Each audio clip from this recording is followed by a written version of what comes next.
परियों की एक छोटी सी दुनिया थी। में बहुत छोटी छोटी परियां रहा करती थी और उनका घर फूलों के अंदर था। वो रोज अपने अपने फूलों से निकलती और अपना अपना काम करती। शाम होते ही सब अपने अपने फूलों में वापस चली जाती थी। उनमें से एक थी टिंकल। वो बहुत ही सुंदर थी और बहुत दिमाग वाली भी। वो हर दिन नए नई चीजों को ढूंढने में लगी रहती थी। चलो दोस्तों, गुड नाइट। कल सुबह फिर मिलते हैं। जैसे ही सुबह होती है, टिंकल भागते हुए नदी के पास पहुंचती है। ये लोग भी बड़े अजीब हैं। न जाने क्यों किसी को नदी के उस पार जाने नहीं देते। मेरा कितना मन है वहाँ जाने का। कुछ दूर ही तो है। अगर मैं अभी निकली तो शाम होने से पहले तो वापस आ ही जाऊंगी और किसी को पता भी नहीं चलेगा कि मैं उस पार गई थी। ये कह के कल नदी के उस पार जाने के लिए निकल पड़ती है। ये कितना सुंदर है। न जाने क्यों ये बड़े लोग हमें अपने मन की करने नहीं देते। बस अब थोड़ा सा और फिर मैं दूसरी छोर पहुंच जाऊंगी। बस 1, 2, 3 और ये मैं पहुंच गई। हुर्रे! अरे ये क्या? यहाँ इतना धुआं धुआं क्यों है? यहाँ तो कुछ दिखाई भी नहीं दे रहा है। कुछ दूर उड़ते उड़ते वो एक अजीब सी चीज से टकराई। कुछ देर बाद जब धुआं हटा तो उसे एक बड़ा सा दानव वहाँ सोया हुआ मिला, जिसके ऊपर टिंकल ने हाथ रखा था। वो डर के पीछे भाग गई, मगर तब वो राक्षस जग गया और उसने टिंकल को देख लिया और उसे पकड़ने के लिए वो उठ गया। मगर टिंकल तुरंत वहाँ से भाग निकली। शाम होने से पहले ही टिंकल वापस अपने घर आ गई और तुरंत अपने घर में चली गई। अरे आज इस टिंकल को क्या हो गया है? आज ये हम सबको बिना गुड नाइट कहे कैसे सो गई? मगर तब तक भूकंप सा आने लगा था। अरे भूकंप आ रहा है। सब अपने अपने घरों से बाहर निकलो, कहीं हमारे घर न गिर जाएं। सारी परियां ऊपर आसमान की तरफ उड़ते हुए चले गए और तभी उनमें से एक परी ने देखा, ये भूकंप नहीं है, ये दानव की चलने की वजह से हो रहा है। उधर नदी की तरफ देखो, ये वही दानव है जिसने पिछली बार टिंकल के माँ बाप को मार दिया था। मगर ये वापस कैसे जग गया? क्या मेरे माँ बाप को इसने मारा? तब तक वो दानव उनके घर तक पहुँच गया था। कहाँ हो तुम सब? मैंने तो तुम सबको मार डाला था, मगर तुम फिर भी जिंदा हो। अब तो तुम्हें मार कर ही वापस जाऊंगा मैं। उस रात उस दानव ने वहाँ बहुत ज्यादा तोड़फोड़ मचा दी। कुछ देर बाद दानव उस नदी के किनारे जाके सो गया। थोड़ी देर बाद सुबह हो गई। सारी परियां डर डर के बाहर निकली। मुझे माफ कर दीजिए, ये सब मेरी वजह से हुआ है। मैं नदी के उस तरफ चली गई थी, मगर आप अब चिंता मत करो, मैं ही इस दानव को मार गिराऊंगी। हम भी मदद करेंगे। मैं भी तुम्हारे साथ हूँ। हम सब तुम्हारे साथ हैं।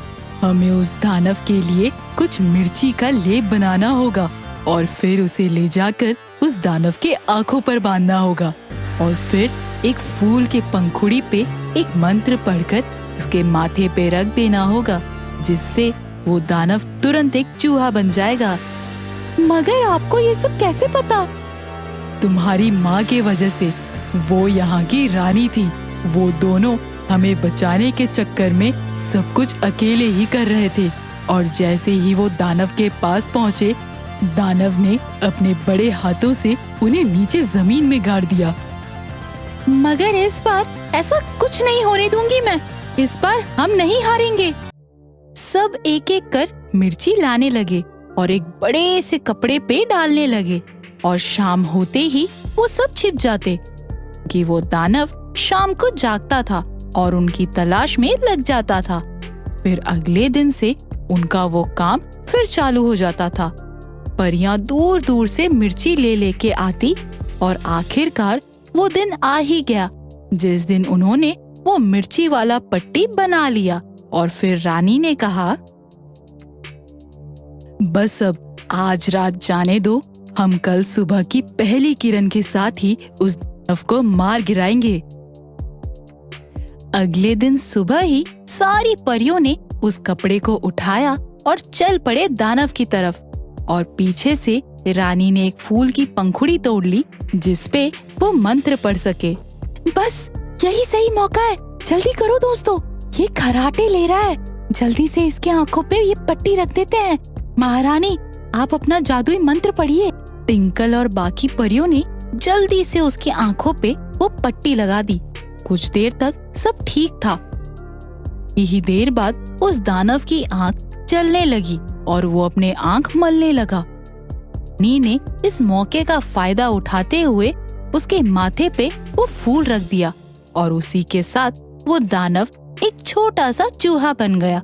और फिर सारी परियां फिर से खुशी खुशी रहने लगी। ये कहानी रामलाल नामक एक आदमी की है जिसके पास एक उड़न खटोला रिक्शा था जिसे वो हवा में भी तेज चलाया करता था और उससे लोग काफी परेशान रहने लगे थे। गांव वाले उससे बोलते, अरे रामलाल, जरा गाड़ी धीरे चलाया कर, कहीं एक्सीडेंट हो गया ना तो तुझे जेल जाना पड़ेगा। मैं बहुत ही अच्छा ड्राइवर हूँ, मुझे अच्छे से मालूम है गाड़ी कैसे कंट्रोल की जाती है। वो तो वक्त पर ही पता चलेगा। वैसे भी हर किसी को पहले से पता नहीं होता है कि उसका एक्सीडेंट होने वाला है, समझे? हाँ हाँ, मुझे मत सिखाओ, मुझे अच्छे से मालूम है। और रामलाल अपनी रिक्शा को लेकर वहाँ से तेजी से दूसरी तरफ आ निकलता है। रामलाल रास्ते में लोगों के सामने जोर जोर की आवाज लगाने लगता है, उड़ने वाले रिक्शा में बैठो, जल्दी से तुरंत घर पहुँच जाओगे, जल्दी जल्दी बैठो उड़ने वाले रिक्शा में। ये सुनकर एक आता हुआ परिवार में से एक बच्चा बोलता है, पापा पापा, चलो ना उड़ने वाले रिक्शा में बैठेंगे। ठीक है बेटा, अभी चलते हैं। सोनमपुर चलोगे क्या? हाँ भैया, जरूर चलेंगे। कितने लोग हैं? बस 200 रुपए। ठीक है, चलो। अच्छा, ये उड़ेगा ना? हाँ हाँ, जरूर उड़ेगा, मैं इसे उड़ा के ले जाऊंगा। इतना बोलकर वो रामलाल रिक्शा का मीटर ऑन करता है और तेजी से गाड़ी को दौड़ाने लगता है। पीछे बैठे सब डर जाते हैं और रोकने के लिए चिल्लाने लगते हैं, रुको रुको। पर रामलाल किसी की नहीं सुनता है और तेजी से वो चलाता रहता है। पीछे बैठे लोग इधर उधर पटकाते रहते हैं और रामलाल सीधा सोनमपुर में ही रोकता है। उसके परिवार वाले गुस्से में उतरते हैं और बोलते हैं, अरे ये है तेरा उड़ने वाला रिक्शा, तू ऐसे चला रहा था जैसे हमारी आखिरी दिन हो, ठीक से चलाना नहीं आता क्या?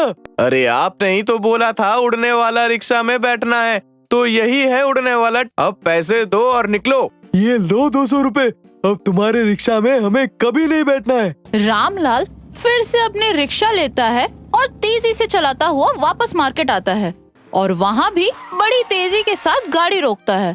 दूसरे लोग उस पर चिल्लाते हुए बोलते हैं, अरे देख के चलाइए ना, मुझे अभी चोट लग जाती। तो देख के तुम चलो ना, मैं तो देख के ही चला रहा हूँ, लगता है तुम ठीक से नहीं देख रहे हो। रामलाल सभी से उल्टे बहस करने में लगता है और उसे किसी की बात समझ में नहीं आती है। वो खुद को सही साबित करने के चक्कर में सबको गलत ठहरा देता है। अरे तुम्हारे भले के लिए ही कह रहा हूँ, कहीं तुम्हारी गलती की वजह से तुम्हें कोई नुकसान ना झेलनी पड़े। हाँ हाँ ठीक है, मुझे मत सिखाओ, सामने से हटो, मेरे ग्राहक आ रहे हैं। रामलाल तेजी से अनाउंसमेंट करने लगता है, उड़ने वाली रिक्शा में बैठो और जल्दी से घर पहुंच जाओ, आओ आओ जल्दी आओ, नहीं तो दूसरा बैठ जाएगा। ये सुन के एक आदमी आता है और बोलता है, क्या सच में ये उड़ने वाली रिक्शा है? हाँ भाईजान, इसे मैं ऐसे चलाऊंगा कि रिक्शा हवा में उड़ने लगेगी, आप बैठो तो सही। हाँ हाँ मैं बैठता हूँ। वो आदमी बैठता है और रामलाल अपनी रिक्शा चलाना शुरू करता है और फिर से इतनी तेजी से चलाता है कि सभी लोग उसकी तरफ देखने लगते हैं और उसके गाड़ी से बच बच के भागते हैं। अंदर बैठा आदमी डरा हुआ चिल्लाता रहता है, बचाओ बचाओ, गाड़ी रोको, मुझे उतारो यहाँ। अब तो ये गाड़ी सीधा पहुंचकर ही रुकेगी। और रामलाल गाड़ी तेजी से चलाता रहता है।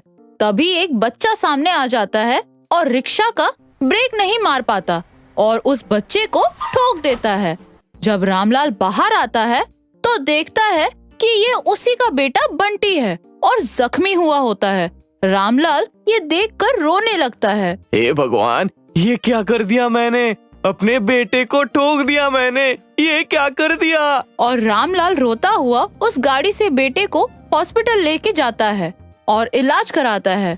बेचारा रामलाल अपने कारनामे में खूब पछताता है और दोबारा रिक्शा को हवा में उड़ा के नहीं चलाता है और तब से रामलाल गाड़ी धीरे चलाना लगता है।